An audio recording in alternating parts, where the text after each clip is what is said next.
Hey guys, this is Comic Uno, and today I'm doing a review for Justice League 3000, and before I start talking about this issue, just want to give you guys a little update. I read tons of comics this week, so there are a lot of exclusive comics for Comic Uno episode 26, and that is a show where I review all the comics I read this week in one show on DarkAvengerINC.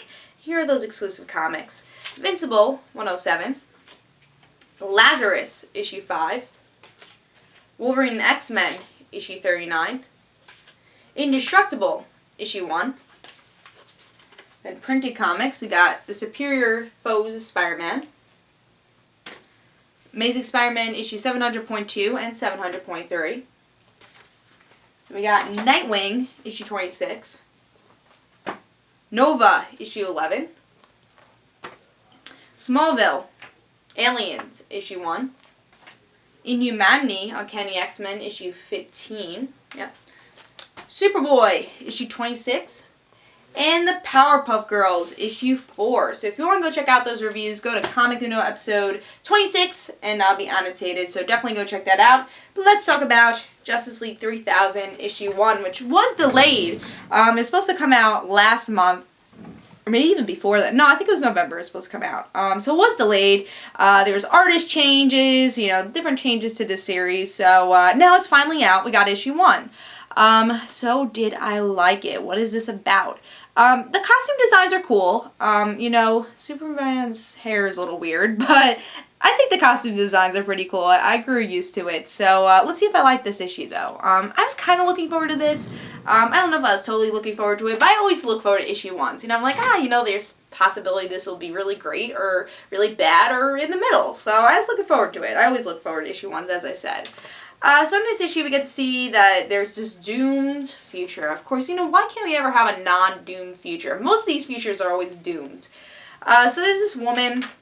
Her name is Ariel Masters, and she's being chased by the government, and she created the Justice League, and she trained these Wonder Twins. Are they the Wonder Twins that we all know? I actually don't know, because I don't know much about the Wonder Twins. But yeah, they are the powerful ones who are using the Justice League as whatever. Honestly, they don't really tell us why they're using the Justice League. I guess to go against the government. So the Justice League are the copies of the Justice League we know and love, but things are different about them. So they actually state what's different about them and why they're not reacting well with each other. And that is because Batman wasn't motivated by his parents' death. Clark Kent didn't have the Kents. Wonder Woman has too much Amazon in her. The Flash could burn his powers could burn him alive because he doesn't have his aura. And the Green Lantern is actually the most despised organization in the universe. So there are differences, and that's why they're fighting each other. Now, this is actually one of the later issues I read, and again, I read 22 issues this week in one day, so that was a lot, especially for me. Usually I'll read like 15, usually 14. Usually I read some on a Wednesday, but I didn't have a chance to read like any on Wednesday. I think I read Batgirl and that's it. So I really read 22 issues in one day. So this is one of the later ones. Maybe I wasn't in the right frame of mind, but I was a little bored by it. There's nothing that really intrigued me, especially to go into a future world. I think when you go into a future world, you gotta really state, what is this world? We still are just doomed, but we don't really know what these people's missions are. It's like they need the Justice League, but why? I don't think that was really explained to its fullest, and that's why I wasn't really rooting for the Justice League. I wasn't really rooting for these characters because I don't really know their motives. They really should have set up this world better, in my opinion. And then we had a really, honestly, sketchy art, in my opinion. A lot of clutteredness going on. I didn't really love the art.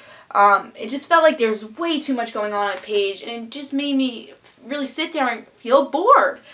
And that's how I kind of felt here. Even though I kind of liked the new direction they were going with these characters, like how about Superman didn't have the Kents, how about Batman didn't have the grief of his losing his parents. I like that they were clones of the Justice League we know and love, but I don't see it as a series, and for me continuing it as a series. I see this more as a 4-issue miniseries than really let's start the Justice League 3000. So I don't think I got enough from this issue for me to pick up the next issue, and I just was a little bored throughout it. So I'm going to give it a 2.5. Maybe I was in the wrong frame of mind reading it, but I just didn't really enjoy it. It didn't give me anything. There was no hook for me to really pick up the next issue. So I'm going to give it 2.5, but listed as $2.99. It wasn't a $3.99 book, so I was happy to see that. But hope you guys enjoyed this Comic Uno, and guys, don't forget to follow me on Twitter for Comic Uno and the Rant Situations, and don't forget to like my Facebook page, and I'll see you guys later.